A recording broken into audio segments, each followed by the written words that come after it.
Hi, my name is Mark and I'm a fan of the channel Sinister Tales from Beyond. Today I'm here to share my own story, but I've changed the names to protect the privacy of everyone involved. My father worked on the railway as a mechanic for the machines responsible for laying down tracks, stones, and other materials necessary for train passage. Because of this job, we were always moving from city to city, spending 3 months in one place, 6 in another, and so on. When my mother married my father, she already had 3 daughters, while my father had a son and a daughter from his first marriage. After they got together, they had 2 more children, my sister and me. I'm the youngest. The school year was coming to an end, and my mother decided to send all my siblings to spend the holidays with our grandparents, leaving only me with her since I was the youngest. We had recently moved to a small town in the Texas countryside, where we were going to live in an old farmhouse near the train tracks. That house was about to be demolished because it was too close to the railway. However, since there were still a few miles before the tracks would reach it, the company allowed us to stay until the demolition. My mother, an Italian woman with a strong temper, faced any situation head-on. She was energetic but also full of affection in her own peculiar way. Anyone who knew her understood that provoking her was risky. Raised on a farm in rural Virginia, she had learned to handle weapons from a young age. She was highly skilled. Whether it was shooting a gun or delivering a well-aimed sandal strike, she never missed. When my father left for a remote location, he decided to buy 2 shotguns to protect us from any wild animals or intruders who might dare to approach. The house was old, with large doors made of sturdy wood. The windows were also very solid, made of thick planks with wooden locks. The living room was spacious, with rustic wooden furniture and a worn-out brown rug. A long hallway led to 4 bedrooms. At the end of the hallway, there was a small bathroom and a large kitchen equipped with a wood-burning stove. The door leading to the kitchen was similar to the one in the living room, made of strong wood, but had some gaps through which one could see outside. Since the property belonged to the railway, the front yard had been turned into a parking area for heavy machinery such as tractors and graders, while the back was filled with smaller machines and iron pipes of various thicknesses, stacked in a large structure supported by wooden stakes. To access the house, there was a wide staircase. The house had electricity, and my father installed 2 floodlights, one at the front and another at the back, to illuminate the yards at night if needed. At the time, I was only 6 years old. I didn't care much about those things. I just wanted to have fun, but I remember that time clearly. Around 10 stray puppies would always show up around the house. My mother fed them and they stayed nearby. One day we went to a small store to buy some supplies, and the shopkeeper asked if we were afraid to live in that place because of how isolated it was. My mother immediately responded that she wasn't, as she had lived on farms her whole life and was used to it. Then an older man sitting on a bench near the entrance of the store commented that there were rumors going around that a werewolf had been roaming the area. My mother, who didn't believe in gossip, told the old man that she hadn't seen anything around, but if she did, she would let him know. After that, she picked up the bag of groceries, grabbed my hand, and we headed to the car where my father was waiting for us. On the way back, my mother mentioned the werewolf story to my father. He laughed and said it was just farmer talk, not giving it much importance.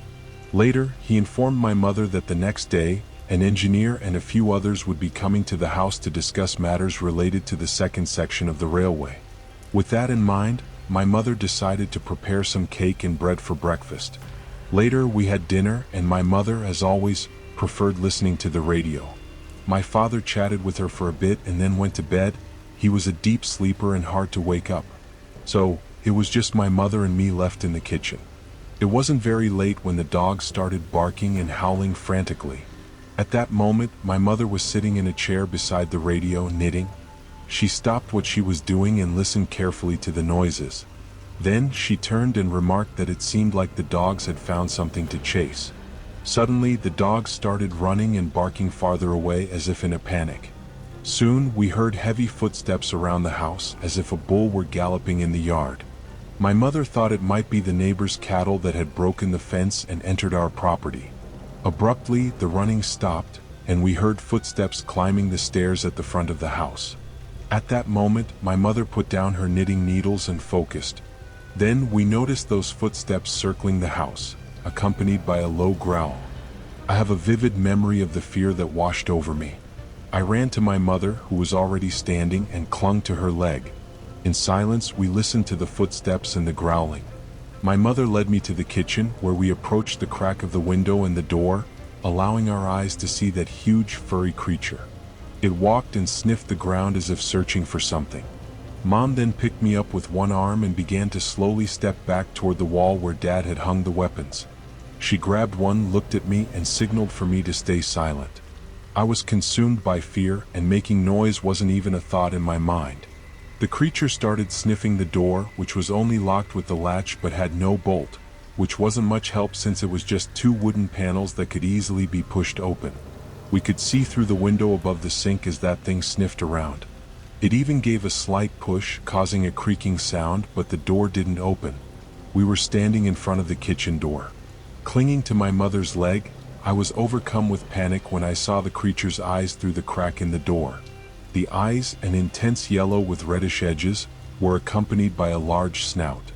As soon as the creature spotted us, it let out a low growl, snorted, and gently pushed the door as if testing it. My mother, already holding the shotgun in position, focused on the door, aiming precisely at the gap through which that being was watching us. She cocked the gun, producing a clicking sound, but the creature remained there, staring at us. It growled once more, and this time it bared its teeth. My mother spoke in a low voice. "I'm with my son. If you come in, either I kill you or you kill me." The growl grew louder, and then the thing moved toward the window, pushing harder. This time, my mother didn't hesitate. She quickly aimed at the creature by the window and fired, hitting it right in the eye. The gunshot's blast left me half deaf, and I screamed in fright. However, despite the loud noise, I could still hear the animal's howls and grunts, a sound I will never forget. The shot startled my father awake, and he rushed out of the bedroom, demanding to know what had happened. At that moment, we noticed the dogs barking toward the yard again, perhaps drawn by the creature's scream. My mother turned to my father and said that the thing outside was a werewolf. She instructed him to grab another weapon and shoot that bastard. Still confused, my father quickly followed her orders. Through the window crack, now wider due to the shot, my father saw the creature defending itself from the dogs that surrounded it, trying to bite it. Stunned by what he was seeing, he cocked his weapon and fired, hitting the animal's leg. A thunderous scream echoed, revealing its desperation to escape. The creature tried to climb a pile of iron pipes stacked in the yard, but they began to roll, creating a deafening noise. I hid under the table and covered my ears, yet I could still hear the shrieks of that abomination. After knocking over the pipes, it bolted into the underbrush. We could see the tall grass swaying as it ran, leaving a trail of blood while the dogs chased after it. The whole scene was terrifying. My father ran to the living room and called Adam, asking him to come quickly because something had invaded the house. My mother remained still, her weapon aimed at the door, unblinking, ready to face the creature if it returned. It wasn't long before Adam arrived, accompanied by several men in a pickup truck, and the noise they made echoed as they entered the woods. Soon more sounds, gunshots and barking, filled the air. The situation was chaotic. After some time, Adam knocked on the door and identified himself. My mother lowered her weapon and he entered, gripping a revolver, eyes wide, asking if we were okay. My mother put the gun back on the wall and confirmed that everything was fine. She crouched down and pulled me from under the table, holding me in her arms. My father observed the yard, illuminated by floodlights. The confusion at that moment was overwhelming. Pipes were scattered everywhere, dogs were injured with cuts on their bodies, and a trail of blood led across the porch and down the backyard stairs. A group of men emerged from the dense vegetation where the blood trail was evident. They commented that the unwanted visitor had managed to escape, jumping into the river and likely disappearing on the other bank. My mother didn't let go of me. She just looked at me and held me tightly, assuring me that she would stay by my side and that the creature wouldn't get me. Of course, no one slept that night. The men gathered in the living room and kitchen while I lay in bed with my mother. My father said we would leave that place as soon as possible and find another house. The next morning we could better assess the mess on the porch. The door and porch floor, as well as the supporting columns, bore large claw marks as if an enormous animal had passed through. We knew it couldn't be a jaguar or any other wild feline. It was something unlike anything anyone had ever seen before. That thing, whatever it was, could stand on two legs and run using only its hind legs like a person. Days later, my father found another house and we moved. After a few days, we went to buy flour at a local store, and the shopkeeper asked if my mother was the woman who had blinded the werewolf. My mother, in a bad mood and out of patience, confirmed that it was her. He lamented that the beast had escaped because he wanted a new rug. After all, werewolf fur is excellent.